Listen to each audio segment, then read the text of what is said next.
आद्यलक्ष्म्यै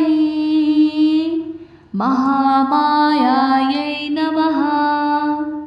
नमस्तेस्तु महामाये श्रीपीठे सुरपूजिते शङ्खचक्रगदाहस्ते महालक्ष्मी नमस्तुते।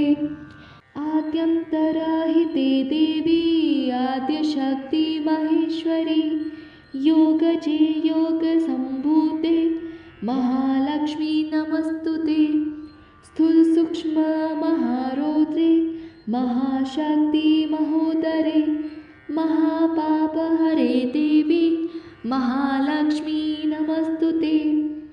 ॐ श्री महादेव्यै च विद्महे विष्णुपत्नी च धीमहि तन्नो लक्ष्मी प्रचोदयात्। पद्मासनस्थिते देवी परं ब्रह्म स्वरूपिणी परमेशी जगन्मातर् महालक्ष्मी नमस्तुते। श्वेताम्बरधरे देवी नानालङ्कारभूषिते जगत्स्थिते जगन्मातर् महालक्ष्मी नमस्तुते। नमस्ते गरुडारूढे कोलासुरभयङ्करे सर्वपापहरे देवी महालक्ष्मी नमस्तुते। ॐ सर्वबाधाविनिर्मुक्तो धन्यधान्यः सुतान्विता मनुष्यो मतप्रसादेन भविष्यति न संशयः। सर्वज्ञे सर्ववरदे सर्वदुष्टभयङ्करे सर्वदुःखहरे देवी महालक्ष्मी नमस्तुते।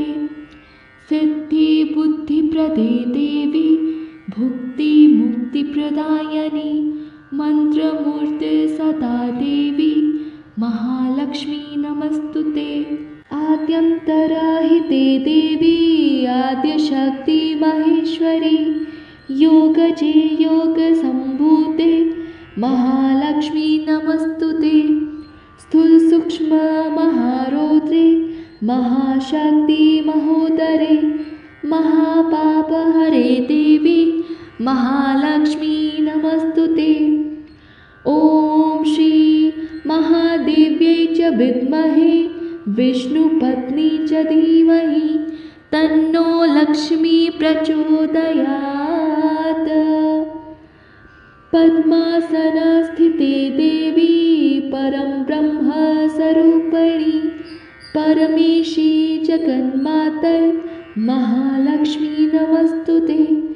श्वेताम्बरधरे देवी नानालङ्कारभूषिते जगत्स्थिते जगन्मातर् महालक्ष्मी नमस्तुते।